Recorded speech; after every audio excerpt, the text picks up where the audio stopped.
fuels them? Well, I don't believe that the stars are artificial lights like the Truman Show. Yeah, this if you take a P900 Nikon P900 camera and you actually zoom in on a star. Yeah, I've seen that footage. Yeah. Right, they're not what we think they are. They're not these huge suns in space, quadrillions of miles away and being many times larger than the sun. They're literally just lights, and when you zoom in on them, you find that they're all unique. Every one of them is a different I've seen that footage. What you're seeing there is called atmospheric aberration. Well, that's funny because some of them look like atmospheric aberration, some of them don't. Some of them look like watery fire, some look like amoebas, some look like wheels within wheels. But to answer Kelly's question, what is the energy that fuels them if they're artificial? Indeed. So I didn't say they're artificial. They're no more artificial than the light of the sun and the light from the moon. Okay, but what fuels them then? What fuels the sun? I've not been there. One of the interesting things that we think might be happening is sonoluminescence. Since simply a sound literally collapsing bubbles in water. But that's one process where light is created from seemingly nothing. I don't know. I've not been there. I see. Now, is the sun inside this dome? Yes, it is. It is? Inside the firmament, yes. Just as the Old Testament says it is. So the moon is inside and the sun is inside? Yes, it is. Okay, well, I've got a question. If the sun is on a controlled path, then why do we get some summers which are hotter than others? Okay. It's funny, you start questions with an assumption that, I've never made, a controlled path. I don't know, I've never said that. No, I don't know any flat earther who said the sun's on a controlled path. The sun I've seen that plenty of times on Facebook and also on YouTube. People are saying that the sun is on some kind of controlled path. Okay, so you've seen videos and know of flat earthers I don't know of. Okay. But anyway, well, the question is still a good question. Why do we get some summers which are boiling hot and other summers which aren't? Well, aside from the flat Earth, one of the things I've noticed is the sun has changed in intensity. It is, I remember when I was young, the sun was yellow, and and now it's a brilliant, intense white. And I've kind of researched a bit into it and found that the hottest years on record have been since 2011. And there's lots of evidence to show that the sun has been heating up in its intensity for the last 200 years or so. Okay. And the other big question, is to do with the sun and the flat earth, is that if we're on a flat earth, how do the seasons get created?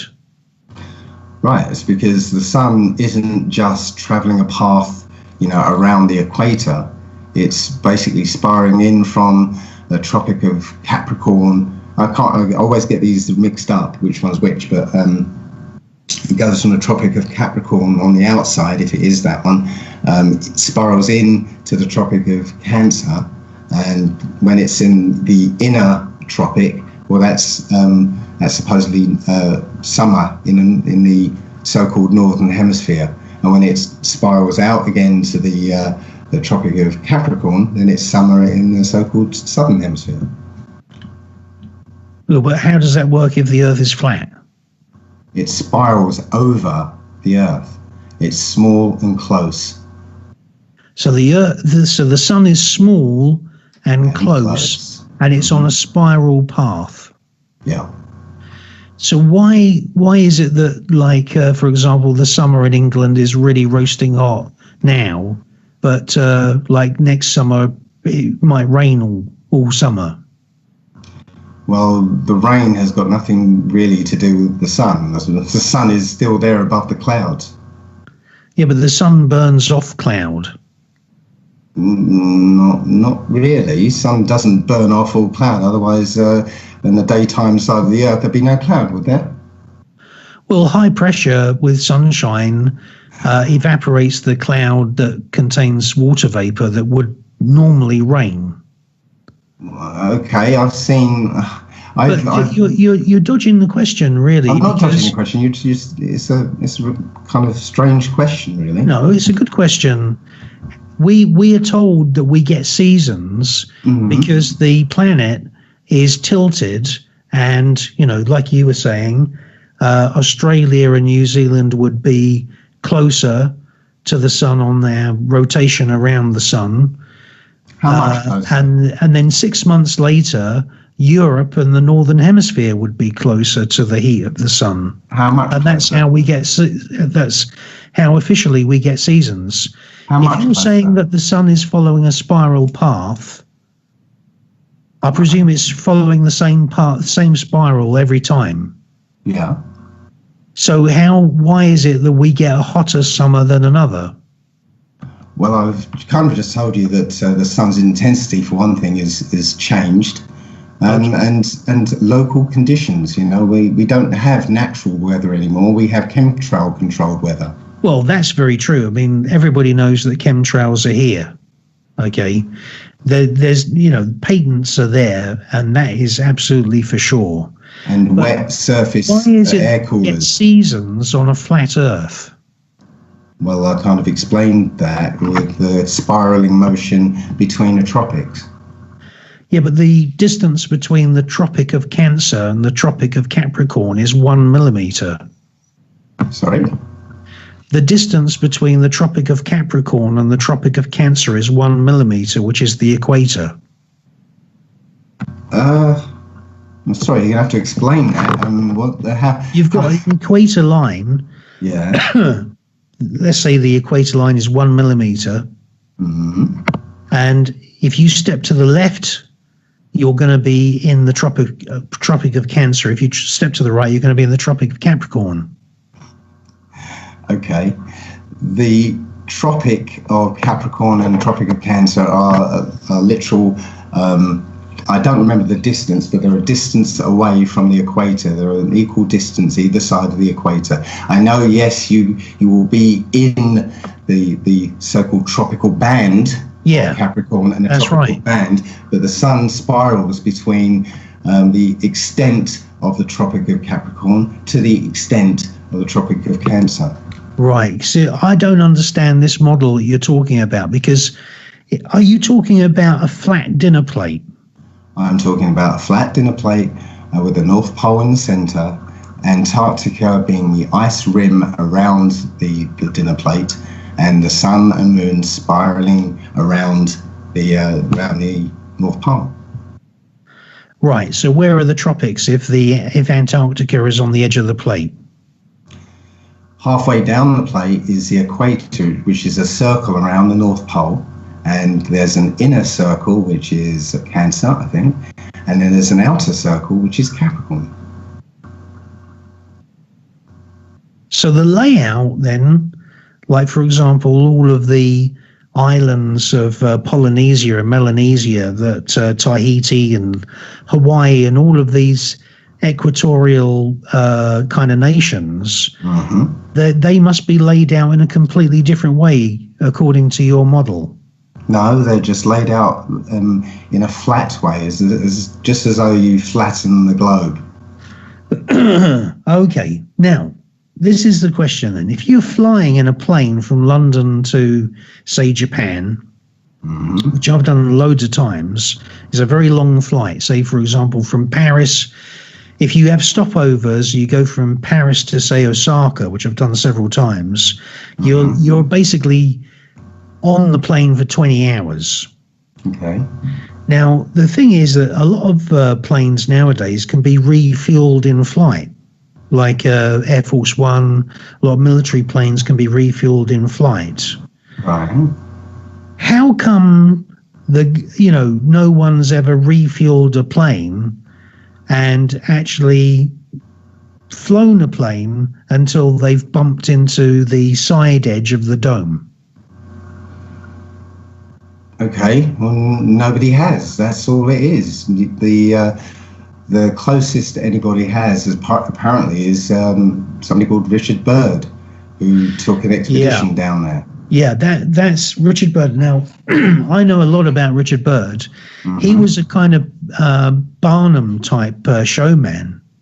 No, he was America's greatest hero. He wasn't a showman. He was a military officer. He was a showman because he published books and he put on a kind of series of lectures, like a kind of public show after he came back from his expeditions.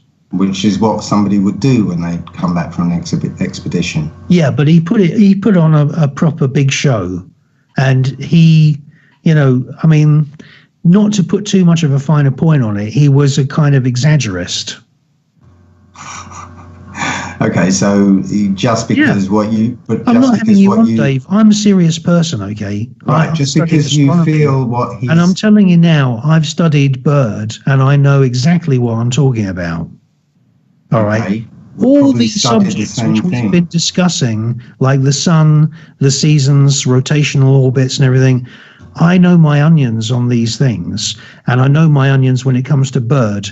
If you do enough research, you will find that he was an exaggerist and that he was basically trying to make himself like super famous and everything.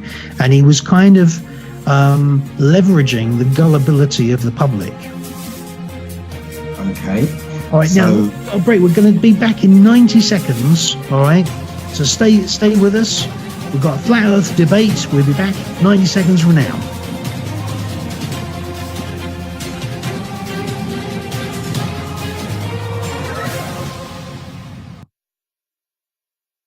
Don't become dependent on the medical system. Get and stay healthy naturally with Extendivite. Metals in the liver cause peroxides to get dumped into the bloodstream. Peroxides do more damage than free radicals to the arteries, and the LDL has no protection from peroxides, causing the LDL to get stuck in the arteries, creating a potential blockage. Extendivite slowly chelates the metals away from the liver so it can dispose of what was meant to be a harmless process, peroxide. Extendivite 7 herbs has a job to strengthen the organs and circulatory highway. Can you afford a heart attack? Extendivite is available in capsule or liquid form for just $69.95 for a 2-month supply.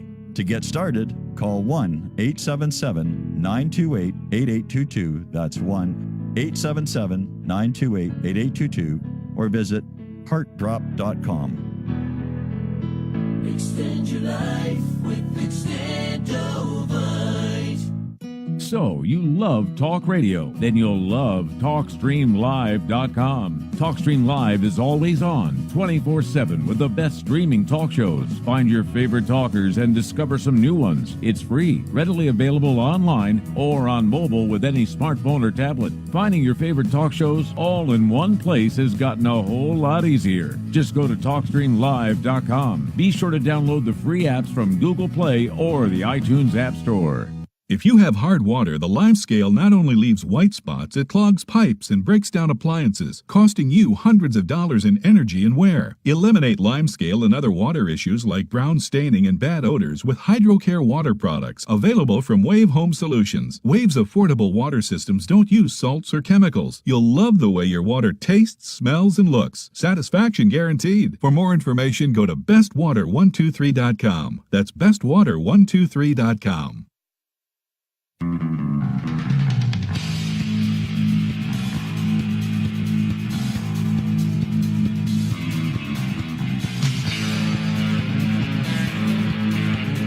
Hey everyone, this is Phoenix of Phoenix Rising Radio. Now is the time to lift your mind higher. Now is the time to rise above. How do you do this? Easy. Join us every Tuesday and Thursday evening at 7 p.m. to 9 p.m. Eastern right here on Truth Frequency Radio as I explore and report the realities that we all face day to day, while also presenting higher solutions that you may use to change your world. Knowledge is power, and now is the time to power up. So be sure to join us every Tuesday and Thursday evening at 7 p.m. to 9 p.m. Eastern Time right here on Truth Frequency Radio. And remember, wherever you are, make it TTFE.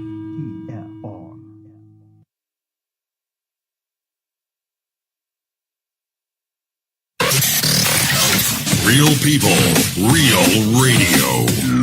Initiating the truth frequency. This is Truth Frequency Radio. What is at stake is more than one small country. It is a big idea. A new world order. A new world order. Everyone has the same sized brain. Everyone is born with the same potential to be brilliant. But by the time someone has passed through the education system, they have been put to sleep. Put to sleep. Yes. The system, which is meant to grow people's intellect, is actually churning out morons. Your mind is a muscle.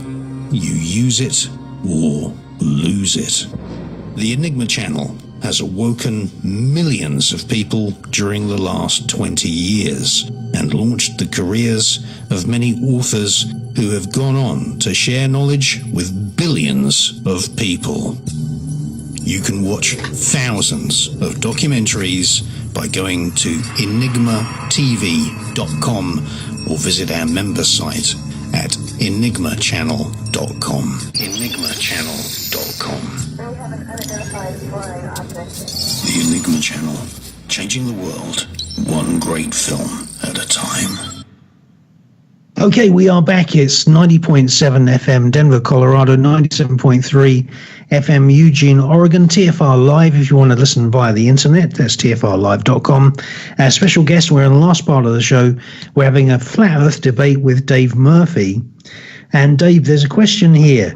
If the earth is flat, then why do all the Sumerian and Mesopotamian cylinder seals show the planets and sun as being round?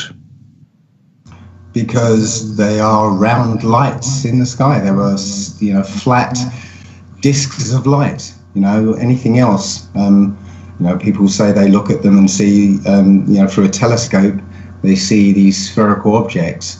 Well, they don't see spherical objects. You need two eyes to resolve a 3D object. So any hint of sphericity, if you want to make up a word, is imagined. Well, you do see on the edge of the moon, you do see the shadows going, around the actual edge of the moon. Mm-hmm. Well, we were talking about planets, but the sun and moon were greater lights in the sky. Yeah, they were created as greater lights, luminaries. Now, according to the Old Testament. And who created this flat Earth system? Well, the Most High of the Old Testament. Who is what? Elohim, God. Well, I wouldn't use that name, but the Most High, yes, the Most High of Abraham, Isaac, and Jacob. Well, Abraham and those people were basically prophets. They were humans. They weren't prophets. In his head, and one of the voices said, "You got to kill your child." Yeah, the story is different. Gentiles. The story is different when you actually look at other books that weren't included in the Bible.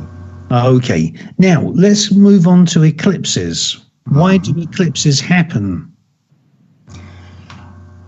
Because, well, again, this is eclipses are not one of the things I've actually looked into in very much detail. But there are many different theories. But what the easiest one is that the sun and moon are again spinning around their own separate paths, above the flat Earth, and occasionally they cross at a particular point, which causes a shadow on the Earth. But why is it that we're seeing the moon always face on? If it's a flat disk like a dinner plate in the sky, why don't we see it side onwards? Well, that's one of the things that we are asking, because there are some very strange things about the moon. Now, if it is a sphere reflecting the sun's light, then you would see, just like any other sphere reflecting light, you would see a hot spot where that light directly hits the moon, and then you'd see the light falling off, getting darker as it rounds the curvature. Yeah, that's what you do see. No, it's not what you see. You see the moon on a telescope. You do. No, you see the moon lit uniformly across the entire surface. Well, if you look at the edge of the moon through a really big telescope like I've got, you can see the light on the craters on the edge, and it changes slightly. You see about 4% more of the lunar surface depending on how close or how farther away the moon is. Indeed, you see what looks like, the light and craters. Great. With a P900 camera, you can zoom in crazily into the moon. But see that's all just sorts of detail. But what I'm saying that's is just not a camera. About craters. There's a very big difference between a refracting mirror in a big telescope.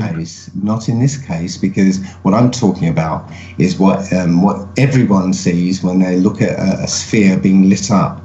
You see a hot spot where the light directly hits it, and then you see the light falling off as it goes around the curvature. That's what you do see in a telescope. You do not see.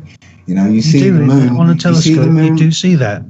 No, you don't. Well, you haven't. Excuse me, but you said earlier you hadn't looked at the moon through a telescope. So how do you know? I know, but I've seen it through a P900, which that's not a telescope. Different. I've seen the moon with my naked eye. It's lit up. A camera doesn't work the same as a telescope. It's lit up uniformly, and you can say no, the real edges, and you can see some shadow. No, that's not what I'm talking about. I'm talking about a hot spot.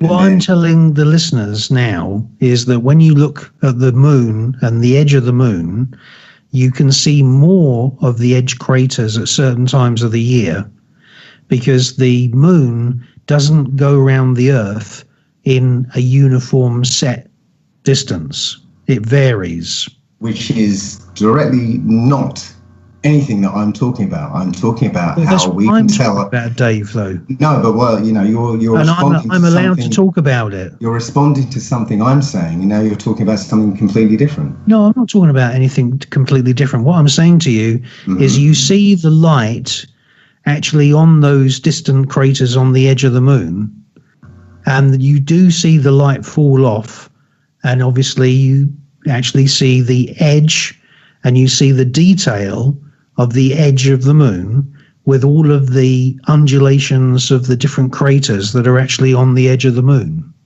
Right, you see the light, and you said it, you see the light fall off on a crater, which, whatever that means.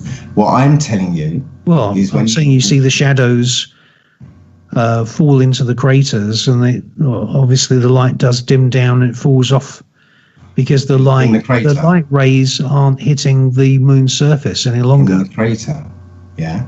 So what I'm saying is, you look at the whole moon, right? Just as if you had a balloon, you're holding a balloon, and there was a bright light shining on the balloon, right? You'll see a hot spot, a bright hot spot. Hang on, a bright hot spot where the light directly hits the balloon. Yeah. And then as the surface curves away from that hot spot, it gets darker and darker and darker. That's what happens when you shine the light on any spherical object. Yeah, and that's what you see through a telescope on the moon. It's not what you see when you look at it. It is, because when you look at my telescope, your naked eye. My telescope picks up so much light that you have to use ND filters, which are like sunglasses for the telescope. And when you have the moon in full frame through my telescope, you have to actually screw these moon filters onto the eyepiece because it's so bright. But you can take those off when you're looking at just the edge of the moon, because the light isn't so bright. Then please, put up a picture of the moon with a bright hot spot, in the center of the moon, and then the light dropping off uniformly. Well, all you need to do is you can Google, just get a moon map pick one of the craters that's on the edge of the moon, of the visible side of the moon. Again, that's not what I'm talking about, is it? It is. No, it's not. I'm talking about the whole surface. You will see that the light falls off in its intensity. In a crater. In a crater, you're talking about. Well, the moon is covered in craters. Right. You're talking about shadows that are seen in craters on the edge of the moon. I'm talking about that's what I am talking about, and that's exactly what you see through a telescope, and you can actually see that the moon is not a flat disk. Right. I know what you're saying, right? But what I'm saying to you is when you shine a light on any spherical object. Yes. Yeah. And I've not disagreed with it. Behaves in a particular That's way. Right. That's right. And it doesn't behave. Exactly what I've just said to you. It doesn't behave that way on the moon. It does. It does. Okay, so we'll leave it to the listener to decide that when they see the moon, it's not a uniformly bright disk, in the sky, or it's not uniformly bright at all. Okay, so it looks uniformly bright through the naked eye until you start getting a big telescope and you look at the edge of the moon and you look at the light on those edge craters. You can see that you don't need the moon filters because the light is falling off. Okay, very well, if that's what you want to say, but it's not just what I want to say, Dave. That is the way it is. Okay, and I've been studying astronomy, and I've got a very, very big telescope, and I'm not a bullshitter. Right. Okay. But what I'm telling you is that we see how light behaves on the sphere, all the time. And I agree, and that is exactly what you see when you look at the. You're ignoring what I'm trying to tell you here. You're trying to conflate the idea that yes, it looks spherical, and it could be hemispherical for all I know. Yeah, but you're talking about the craters on the edge showing shadows. Yeah. Where the light isn't reaching, those edges of crater. Great. Okay, fine. But what I'm saying is that, according to the rules of reflected light, we're not seeing, the characteristics of a curved surface. Yes, you are. Okay. Yes, you are. Through a telescope, if you look dead center into the most illuminated craters, listen to what I'm saying to you. You need to use moon filters on your telescope because the light is so bright. But you can take those moon filters off if you're looking at just the edge of the moon because it's a lot darker. Okay, as I said, I'll leave it to the listener to decide whether what they're seeing is a uniformly lit, disc of light. Well, you need to look through a telescope. A rounded, curved object which displays the same lighting characteristics as any other curved object when light is shone on it. Okay. Now, coming back to the Earth, people have circumnavigated planet Earth. Okay. Are they all liars? No. Right. So if they're not liars, and we're talking about people like Howard Hughes, who circumnavigated the globe in his plane. Okay. If he's not a liar, and you're saying that Antarctica is along the edge of this dinner plate, why is it that they don't get to Antarctica and bang into the barrier or the dome or the wall? Because nobody has circumnavigated the Earth north to south. And interestingly, Richard Byrd, when he went to Antarctica on his last expedition, which was a military expedition, he came back with many of the planes he went with missing, destroyed apparently. And the Encyclopedia Americana for 1958, I believe, the year after he came back, if you look under the entry for Antarctica, it says there's a dome at 13,000 feet. You can go and look it up yourself. Yeah, it says it right there. Right, but you've just said that nobody's circumnavigated the Earth from North Pole to South Pole. No. Right. The first surface circumnavigation was done by Sir Ranulph Fiennes in 1980. He's the man who got frostbite, and I think he's got 4 fingers missing. And he circumnavigated from North Pole to South Pole, right the way around the Earth. Okay, so tell me, where did he enter the South Pole? Where did he, the Antarctica? And where did he come out? Well, I think the point is this: is that he's done it, and you're saying here on radio that nobody's ever done it.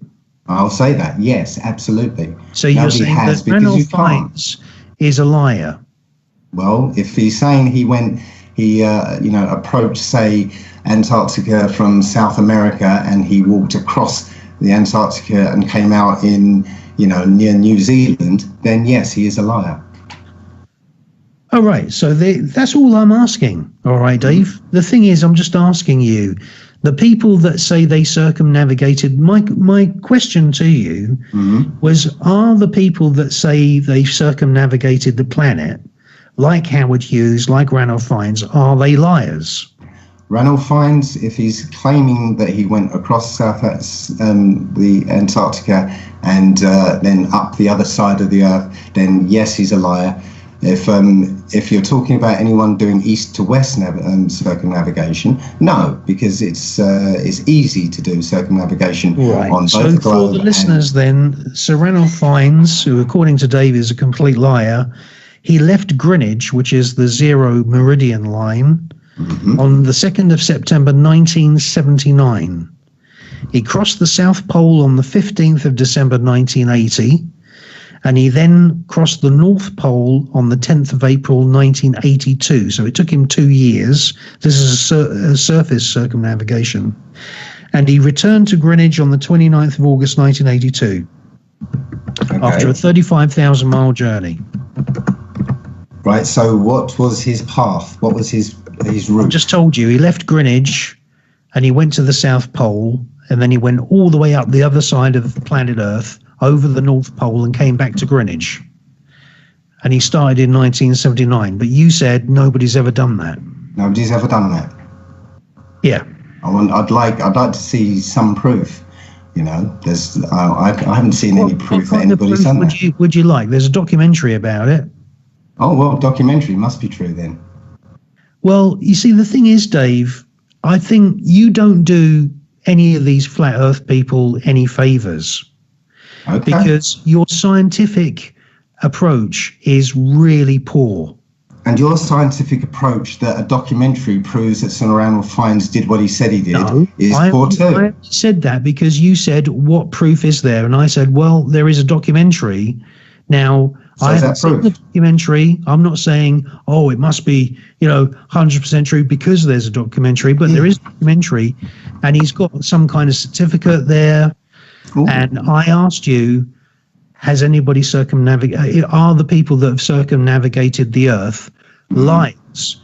And you said, well, nobody's done north to south. When I say to you, oh yeah, they have done north to south, well, he's a liar. So somebody claims to have done circumnavigation north to south. There is no proof that anybody has done that circumnavigation. Well, what kind of proof would be enough for you? Well, it'd be great for markers across the South Pole, so that we can see them. When you say markers, there are actually base camps, aren't there, in Antarctica and Arctica? Around the outer islands, yes. No, I think that there are scientific camps in on all those glaciers. The Chinese have got them, the Japanese have got them, India's around the outer islands, yes. I don't think they are just the outer islands. No. Yes, you'll find they are. They're not. There's a line that you don't cross. You cannot cross. Right. It's okay. Top Gear, Jeremy Clarkson and James May and the other bloke, the little guy, can't remember his name, Richard Hammond. They drove to, I think it was the North Pole. Okay. I didn't see that episode. So. Well, just because you didn't see it doesn't mean it didn't happen. I'm not saying that. I just said Are you saying that they're liars? No, I have no doubt they went to the North Pole or somewhere close to it. There's no issue there. And where is the North Pole on your dinner plate model? In the centre. In the centre of the dinner plate? Yes. So that's fine. There's no problem going to the center of the dinner plate. Yeah, as far as I know. So how do you how do you rationalize somebody that actually then goes from the North Pole to the South Pole? Well, you can go anywhere from the North Pole. Any direction is south. You can go. Yeah. So going to the edge of the dinner plate. Yeah. Yeah, but you have to go down to go south. So why are you using north, south, east, and west if it's flat? What's down? Down is towards the Well, earth. if you've got a flat Earth, you've got a flat plane. Yeah. You're on a flat plane. Why are you using east and west and north and south if it's a flat plane? Because the centre is the north. Anywhere from the centre. Why is it the north if it's the centre? Well, that's the compass direction. Wherever the compass points to is north. So compasses work, yeah? Yeah. Did I say they didn't? Well, think about that. What you're saying, Dave, is that you're using north and south, and on a flat plane, they don't exist. No, well, they kind of do, exactly the same way as Can I ask a question? When you see a ship on the horizon, yeah? Okay. You see the whole ship, right? You see the ship sitting on the water because it's if it was a flat Earth, right? Yeah. The further away, because I believe the Earth is curved, right? I'll just come out and say it. When you see a ship on the horizon, right, the further away it gets, you see less of the ship, half of the ship, a quarter of the ship, less of the ship as it goes down over the curve, yeah? And you do see that. How do you explain that? Is the ship sinking? Or is it falling off the edge? Neither. Well, why is that? Okay. Well, the distance we see to our horizon is 3 miles, okay? And yes, in that 3 miles, it appears that the ship does, sink down below the horizon. Why? And right, let me finish. Right, it appears that way. As soon as you see that ship disappear behind the horizon, you can whip out your trusty P900 camera, zoom in on it, and there it is. Whole and complete. Right? Wow, where'd you get that? It's because I'm a photographer, and that's bullshit. Well, it's not bullshit. You can go on YouTube and find many people with their P900s doing exactly you're saying that. A documentary is no proof. No. And the next minute you're saying, oh well, YouTube is the proof. Well, that's because I had a P900 camera and I've done it myself. I'm telling you to go to YouTube so you can see that somebody else has done it. I'll tell you one thing, and this is the truth, okay? Let's ignore the fact that I said I've done it personally. First-hand experience. You're saying that the horizon's 3 miles away. Well, I'm not saying that. That's what science tells us. No, that's what you just said. Well, that's what science tells us. With 3 miles away is the horizon. I can tell the listeners now, if you get a step ladder, you go up to the top of the step ladder, the horizon's going to be about 4.5 miles away. And if you stand still, the horizon's going to be 12 miles away. I agree. So what's the issue? Because the same thing happens on the flat Earth. Something is going on, isn't it? Yes, and what's going on right here is you're ignoring the fact that I have first-hand experience of watching a ship go out to sea, seeing it apparently going over the horizon, and then taking my camera out, zooming in on it, having the boat come back whole and complete, then staying at that level of zoom, watching it go over the horizon again, zooming in again, and finding the boat come back whole and complete. Well, it depends which direction the boat's going in, doesn't it? I can do that to the limit of the zoom of the camera. Well, your camera is not God, and it depends on the direction of the boat and the swells in the sea. And the direction you see, you get an average swell at sea, and I've travelled the entire world many times on boats and planes. The average swell is about 4 meters. Okay. And the moon actually causes a huge bulge of liquid to be pulled around the planet, and that's what creates our tides. I can sort of dispel that as well, because I did the experiment. On a flat Earth, why would you get tidal changes in rivers where, like, for example, the River Thames is so dry? If you go down to where's that place that all the Rolling Stones come from? Gravesend, Dartford. If you go down to Dartford, there's literally no water in the Thames sometimes at Dartford. Right, I'm not going to go to that question because we haven't finished with the last one. Well, we have done experiments. We have done experiments on the radio show, levels, and I'm explaining to you the reason why the water is there and then it's not there, and it does that in hourly cycles or 4-hour, 8-hour cycles, is because the moon got 5 minutes. is pulling the fluid. Yeah, is because the moon is pulling the fluid around the planet. And I'm trying to tell you that we did the same experiment on the Old Bedford levels, where it's a straight canal for 6 miles. There's no swells in that canal, and we watched the canoe go over the horizon to our naked eyes. You don't get swells in a canal because it's not a tidal system. Right, and that's exactly what I'm trying to say here. Yeah, a canal has nothing to do with the River Thames. We watched or an estuary. We watched the canoe go 6 miles down this. Yes, in a canal. Yeah, in a canal, which is a man-made canal. We saw the boat disappear to our naked eye, seemingly over the curve. But we looked down to our P900s, and there it was. Right, yeah? A canal is a man-made, completely man-controlled environment. Well, the a river and an ocean is under the forces of fluid dynamics, which are influenced by the moon. Then why doesn't the moon affect large bodies of water like the Great Lakes? It does affect large bodies of water, and large lakes have waves on them. They don't have tides. Okay, we've come to the end. Yes, they do. Yes, they do. At the end of the show. They do. They do. And Dave... Truth Frequency Radio is your #1 source for news and information